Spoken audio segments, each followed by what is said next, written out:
कक्षा 12वीं की स्टूडेंट पहले आपका यहाँ पर हिंदी का 101 पेज आपका यहाँ पर रियल पेपर आ चुका है। और साथ ही आपको बता दें कि आपको यहाँ पेपर देने से पहले इस पेपर को पूरा रट के जाना। अगर आप यहाँ पर इस पेपर को याद कर लेते हैं तो आपके 80 में 80 मार्क्स आने वाले, क्योंकि पूरा आपका यहाँ पर रियल पेपर आ चुका। और इस पेपर को आपको फेक पेपर नहीं समझना, क्योंकि यह आपका फेक पेपर नहीं है, पूरा रियल पेपर है। आप यहाँ पर देख लीजिए, पूरा का पूरा पेपर हमारे पास आ चुका और संपूर्ण उत्तर सहित आपका पूरा पेपर कराने वाले हैं। ठीक है, तो वीडियो को लाइक कर लीजिए, चैनल को सब्सक्राइब कर लीजिए, क्योंकि बड़ी मेहनत से हम आपके लिए यहाँ पर हिंदी पेपर लाए। तो वीडियो को लाइक और चैनल को सब्सक्राइब कर लीजिए। ठीक है, तो आपके यहाँ पर आते हैं, आप यहाँ पर देख लीजिए अर्धवार्षिक बच्चा कक्षा 12वीं 60वीं विषय हिंदी। साथ ही आपके निर्देश आते हैं तो पढ़ सकते हैं, पढ़ना हो तो चलिए जो आपका पेपर वो देख लेते हैं। तो आपके यहाँ पर ध्यान से देखना, क्योंकि संपूर्ण उत्तर सहित आपका पेपर कराने जा रहा है और साथ ही आपका यही पेपर आएगा। इसकी हम आपको यहाँ पर 101% आपको गारंटी दे सकते हैं। तो पहले तो आपके आते हैं सही विकल्प चयन करके लिखिए, 6 नंबर के आते हैं। तो पहला था कौन सा, ठीक है, आप यहाँ पर देख लीजिए। ठीक है स्टूडेंट, आप यहाँ पर कौन सा मास सबसे तेज बौछारों का होता है, तो इसमें आपका आषाढ़ हो जाएगा। ठीक है, पहले का आपका गा करेक्ट आंसर आएगा। फिर दूसरा था जहाँ शब्द से काव्य की शोभा बढ़ती है वहाँ कौन सा अलंकार होता है, तो इसमें आप यहाँ पर देख लीजिए शब्द अलंकार, आपका यहाँ पर दूसरे का गा करेक्ट आंसर आएगा। ठीक है, तो आपको यहाँ पर अच्छे से याद कर लेना, क्योंकि आपका यही पेपर आने वाला है। फिर तीसरा था किसकी गर्मी बाजार से अधिक सामान खरीदने पर व्यवस्था करती है, मौसम की, दिमाग की, शरीर की या पैसों की, तो यहाँ पर इसका आंसर आपका यहाँ पर हो जाएगा घा, पैसों की। ठीक है, आपको पता ही होगा, आपने पाठ पढ़ा होगा बाजार दर्शन, तो आपको पता होगा। चौथा आता है ऐसे वाक्य जिनमें प्रार्थना, इच्छा या आशीष प्रकट होता है क्या कहलाते हैं, तो इसमें आपका आ जाएगा इच्छावाचक। ठीक है, आपको चौथे का खा करेक्ट आंसर रहने वाला है। फिर आपका पांचवा आता मराठी भाषा में लिखी जूझ कहानी का हिंदी अनुवाद किसने किया, तो इसका आंसर रहेगा आपके केशव प्रथम वीर ने। ठीक है, पांचवें का आपका यहाँ पर सा करेक्ट आंसर रहेगा। ठीक है, तो आप यहाँ पर सॉरी आपका यहाँ पर गा करेक्ट आंसर रहेगा, तो अच्छे से याद कर लीजिए, वो आपका यही पेपर आने वाला, हम आपको फिर से बता रहे हैं। फिर आपका 6वां आता है ज्ञानेंद्रियों की संख्या कितनी होती है, तो इसका मुझे थोड़ा डाउट है, तो ये आपको खुद कर लेना। ठीक है, अब चलिए आपके यहाँ पर प्रश्न 2 आते हैं, रिक्त स्थानों की पूर्ति कर लिखिए, जो कि आपके आते हैं 6 नंबर की। तो पहला था आपको डोंट होकर कैसा लगता है, तो आपका यहाँ पर इसका आंसर रहेगा आपका यहाँ पर भिखारी, अपाही या नायक, तो इसका आंसर आपका अपाही हो जाएगा। ठीक है, आपको अपाही होगा कैसा लगता है। फिर दूसरा आता है जिन छंदों में मात्राओं की गणना की जाती है उन्हें कहते हैं मात्रिक छंद। ठीक है, फिर आपका आता है शीर्ष पुष्प केवल डोंट का कोमल दबाव सहन कर सकता है, तो इसका आंसर रहेगा आपके यहाँ पर भौरों के पदों का। ठीक है, तो आपके यहाँ पर तीसरे का आप करेगा भौरे के पदों। फिर आपका यहाँ पर आता दालना गल्ला मुहावरे का अर्थ है सफल ना होना, विफल ना होना, काम होना, तो यहाँ पर दाल लगाना मुहावरे का अर्थ है सफल ना होना। ठीक है, अब चलिए आपके यहाँ पर आता है सोदल गेकर मास्टर डोंट पढ़ाते थे हिंदी, मराठी, अंग्रेजी, तो यहाँ पर सोदल गेकर मास्टर पढ़ाते थे आपके यहाँ पर अंग्रेजी।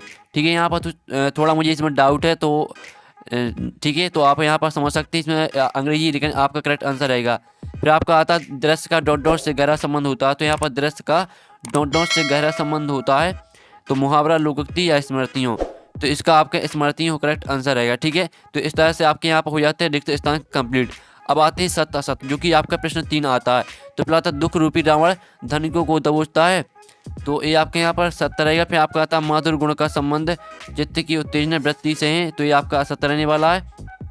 ठीक है, दूसरा असत्य रहेगा। फिर तीसरा था सिर के बच्चे का असल नाम बादल सिंह था, तो ये भी असत्य रहेगा। ठीक है, फिर आपका आता है चौथा वे शब्द जो वाक्य में किसी शब्द के बाद बल देने के लिए लगा जाते हैं निपात शब्द कहलाते हैं, तो ये आपका सत्य रहने वाला है। और पांचवा आता सोदा गेकर मास्टर कविता बहुत ही अच्छे ढंग से पढ़ाते थे, तो ये आपका असत्य रहेगा। सॉरी आपके यहाँ पर सत्य रहने वाला, इसमें मुझे थोड़ा डाउट है, तो आपका ये जो एक आधे जो आंसर है वो यहाँ पर थोड़ी गलत भी हो सकते हैं, लेकिन आप यहाँ पर ठीक है, आपको आपने हिंदी पढ़ी है तो आपसे अच्छे से बन जाएगा। अब चलिए जो आपके यहाँ पर 6वां आता कहानी का नाट्य रूपांतरण असंभव है, तो इसका भी आंसर मुझे पता नहीं है। ठीक है, इसका आपको खुद कर लेना। फिर आपके आती हैं सही जुड़ी बनाकर लिखी स्तंभ आओ बामें दी गई, पे ले आती फिराक गोरखपुरी का वास्तविक नाम। ठीक है, फिर आपका दूसरा था भयानक रस, तो भयानक रस को आपको यहाँ पर किससे मैच करना है। ठीक है, यहाँ पर भयानक रस पे आपकी आती भक्तिन, तो भक्तिन को आपको यहाँ पर मैच करना है। ठीक है, आपको हम बता देते हैं, आप यहाँ पर बेडू पूरा देखिए। फिर चौथा था राष्ट्रभाषा, तो राष्ट्रभाषा आपके यहाँ पर ठीक है, जो राष्ट्रभाषा है वो आपको यहाँ पर संपर्क भाषा से मैच कर देना है। और जो आपकी आती है बसंत पाटिल, और फिर आपका था कहानी का केंद्र बिंदु आपका हो जाएगा कथानक। ठीक है, कहानी के केंद्र बिंदु आपका कथानक हो जाएगा। और रीतिकालीन कवि आपकी हो जाएगी यहाँ पर बिहारी। ठीक है, रीतिकालीन कवि आपकी बिहारी हो जाएंगी। और जो आपकी आती है भयानक रस, तो भयानक रस को आपको यहाँ पर मैच करना है किससे, ठीक है, भयानक रस को आपको यहाँ पर मैच कर देना कबीर से, ठीक है। जो आपके यहाँ पर भयानक रस है वो आपके यहाँ पर कबीर रहेगा। और फिर आपका यहाँ पर आता भक्तिन, तो भक्तिन को आपको यहाँ पर मैच कर देना है लक्ष्मण से, ठीक है। इसमें थोड़ा यहाँ पर डाउट है, जो आपके यहाँ पर भक्तिन है तो इसको आपको यहाँ पर लक्ष्मण से मैच कर देना है। और जो आपकी यहाँ पर आती है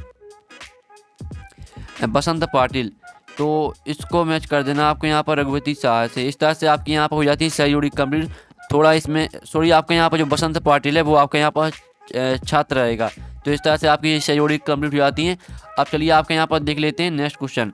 तो आपके यहाँ पर आते हैं एक शब्द वाक्य में उत्तर लिखिए। तो आपका रीतिकालीन का अन्य नाम लिखिए। तो रीतिकाल का जो अन्य नाम है वो है आपका यहाँ पर श्रृंगार काल, ठीक है। आपका यहाँ पर श्रृंगार काल पहले का आंसर रहेगा। फिर दूसरा कवि ने नीले जल में झील मिलाती देह की तुलना किससे की है, तो इसका आंसर आपको खुद कर लेना। फिर आपका शब्द शक्ति किसे कहते हैं, तो आपको बता देगी शब्दों अर्थ का बोध कराने, जो यहाँ पर शब्दों अर्थ का बोध करा, ठीक है। आपको यहाँ पर जो आपका दिए शब्द शक्ति किसे कहते हैं, शब्दों अर्थ का साक्षात अर्थ बताने वाली शब्द शक्ति, ठीक है। इस तरह से आपकी परिभाषा रहेगी। फिर चौथा आता ऋषि मुनियों ने किसको सबसे ऊंचा स्थान दिया है। फिर आपका शब्द युग्म कितने प्रकार के होते हैं, तो यहाँ पर शब्द युग्म 3 प्रकार के होते हैं, ठीक है। हर रविवार को किसंदा स्टोर बाबू घर कितने बजे आया करते थे। और फिर चौथा आता सातवां आमतौर पर नाटक की अवधि कितनी होनी चाहिए।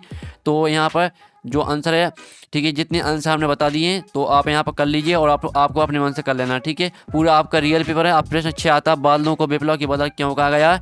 अथवा आता कविता के बहाने पाठ के आधार पर कविता की 2 विशेषताएं लिखिए। 7वां आता नई कविता की 2 प्रमुख विप्रवृत्तियाँ लिखिए। अथवा आता प्रगतिवाद की कवियों एवं उनकी एक रचना का नाम लिखिए। फिर आपका यहाँ पर 8वां आता खंडकाव्य की 2 विशेषताएं लिखिए। फिर आता 2 महाकाव्य उनकी रचनाकारों के नाम लिखिए। फिर आपका आता 9वां क्वेश्चन संदेह अलंकार की परिभाषा उदाहरण से लिखिए। और 10वां क्वेश्चन देख लीजिए कहानी और उपन्यास में कोई 2 अंतर लिखिए। अथवा आता रेखा चित्र और संस्मरण में कोई 2 अंतर लिखिए। फिर आपका आता 11वां लुट्ठन पहलवान की मेलों में क्या वेशभूषा रहती है, ठीक है। 12वां आता तकनीकी शब्द किसे कहते हैं, उदाहरण सहित लिखिए। फिर संयुक्त वाक्य किसे कहते हैं, उदाहरण सहित लिखिए। पूरा पेपर आपको रट के जाना पेपर देने से पहले, और आपका वो यही पेपर आने वाला। 13वां प्रश्न देख लीजिए। अब चलिए आपका यहाँ पर 14वां प्रश्न आता है। तो 14वां प्रश्न आप यहाँ पर अतीत में दबे पाँव सीता की सार्थकता के बारे में लिखिए।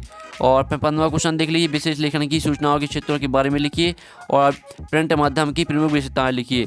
फिर 16वां क्वेश्चन आता है तुलसी अथवा सूर्यकांत त्रिपाठी निराला का बगत विशेषताएं आपको लिखना, 2 रचना लिखनी, भावपक्ष लिखना, कलापक्ष लिखना।